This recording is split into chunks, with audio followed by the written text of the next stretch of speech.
belajar Bupena 2A, tema 2, pembelajaran 5. Nah, pada pembelajaran 5 kita mempelajari muatan bahasa Indonesia dan muatan PPKN. Yang pertama, kita akan membahas muatan bahasa Indonesia, yaitu mengidentifikasi sifat-sifat benda melalui pengamatan kita. Nah, di sini ada percakapan antara balon dan perahu. Nanti anak teacher bisa mengetahui sifat-sifat benda melalui percakapan ini. Perahu, bagaimana cara kamu berlayar? Dengan bantuan angin balon. Lalu si balon kebingungan. Angin? Apa itu angin? Nah, angin itu udara yang bergerak. Kalau kamu, mengapa bisa menggelembung balon? Karena di dalam perutku juga ada udara perahu. Ketika udara itu ditiupkan, aku dapat menggelembung. Berarti udara sama-sama berguna bagi kita, kata si perahu. Nah, percakapan si perahu dengan balon adalah membahas udara. Nah, udara itu ada dua macam. Nah, udara yang kita hirup yaitu oksigen dan udara yang kita keluarkan adalah karbon dioksida. Nah, perahu bisa berlayar karena ada angin dan angin itu adalah udara yang bergerak. Nah, udara itu adalah salah satu sifat benda gas. Nah, ayo melakukan percobaan bersama-sama untuk mengetahui sifat benda gas. Nah, sifat-sifat benda, ada alat dan bahan yang perlu anak teacher persiapkan. Yang pertama adalah balon, yang kedua kantong plastik bening. Nah, itulah alat dan bahannya. Cara kerjanya, yang pertama adalah tiuplah balon sampai menggelembung, kemudian ikat mulut balon dengan karet. Dan yang kedua, tiuplah kantong plastik sampai mengembang, selanjutnya ikat mulut plastik dengan karet juga. Dan yang ketiga, amatilah bentuk balon dan kantong plastik tersebut. Nah, bagaimanakah bentuk balon dan kantong plastik? Apa kesimpulan anak teacher? Nah, di dalam plastik atau balon yang kita tiup tadi, dua-dua memiliki udara atau benda gas di dalamnya. Sedangkan balon dan kantong plastik adalah benda padat. Nah, kira-kira apa ya kesimpulannya?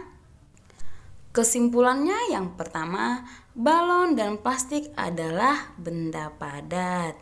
Dan yang kedua, balon dan plastik jika ditiup akan menggelembung dan di dalamnya ada gas atau udara.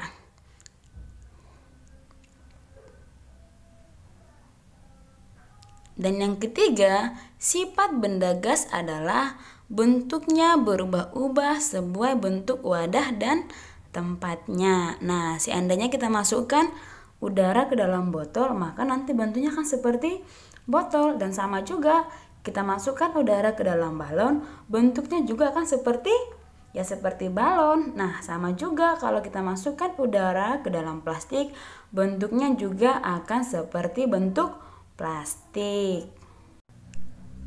Benda gas jika dipindah tempat, maka bentuknya akan berubah seperti tempatnya. Nah, maksudnya itu, jika gas dimasukkan ke dalam balon, maka bentuknya seperti balon. Jika dimasukkan ke dalam botol, maka bentuknya juga akan seperti botol. Nah, di sini kita akan meniup balon. Balon terbuat dari bahan karet. Karet itu bersifat lentur atau elastis.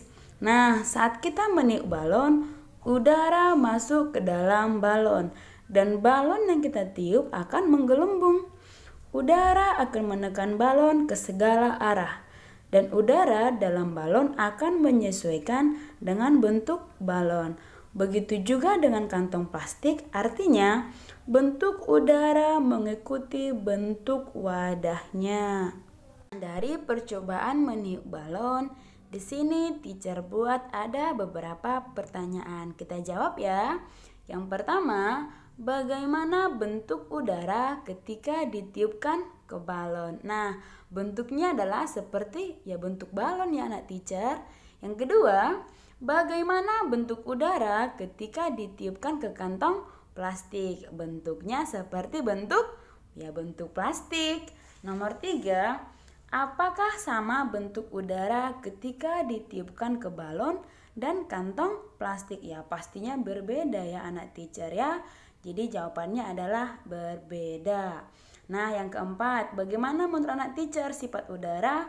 Nah, sifat udara atau sifat benda gas bentuknya selalu berubah-ubah sesuai bentuk wadah atau tempatnya. Gampang bukan? Sekarang kita lanjut ke muatan PPKN menyebutkan aturan di rumah. Setiap hari banyak kegiatan yang anak teacher lakukan di rumah. Setiap kegiatan tentunya ada aturannya. Aturan itu dibuat agar kehidupan di rumah dapat berjalan damai. Misalnya ada yang harus bangun pukul jam 5. Setelah bangun merapikan tempat tidur, selalu minta izin jika akan berpergian. Dalam bermain tidak boleh lupa waktu. Setelah makan membersihkan meja dan mencuci piring. Mengerjakan PR, sore hari membantu pekerjaan orang tua. Belajar pukul 7 dan tidur pukul 9. Nah, aturan di setiap rumah orang pasti berbeda-beda. Yang mungkin ada aturannya yang di luar aturan yang teacher sebutkan. Nah, tugasmu kita lihat dulu.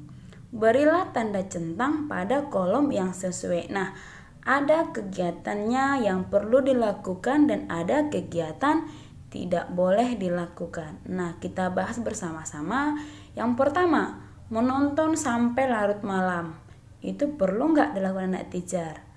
Kita centang yang mana? Ayo, kira-kira kita centang tidak boleh dilakukan. Yang kedua, membantu ayah dan ibu. Nah, ini adalah aturan yang boleh dilakukan. Berarti kita centang boleh dilakukan.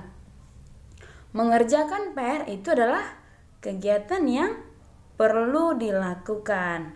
Yang keempat, bermain dengan curang. Nah, ini adalah kegiatan yang tidak boleh anak teacher lakukan. Berarti dicentang tidak boleh dilakukan. Yang kelima, minta izin kepada orang tua bila akan berpergian. Nah, pasti dicentang itu kegiatan yang boleh dilakukan. Baik anak teacher, sampai di sini pembelajaran kita. Sampai jumpa ke pembelajaran 6. Terima kasih.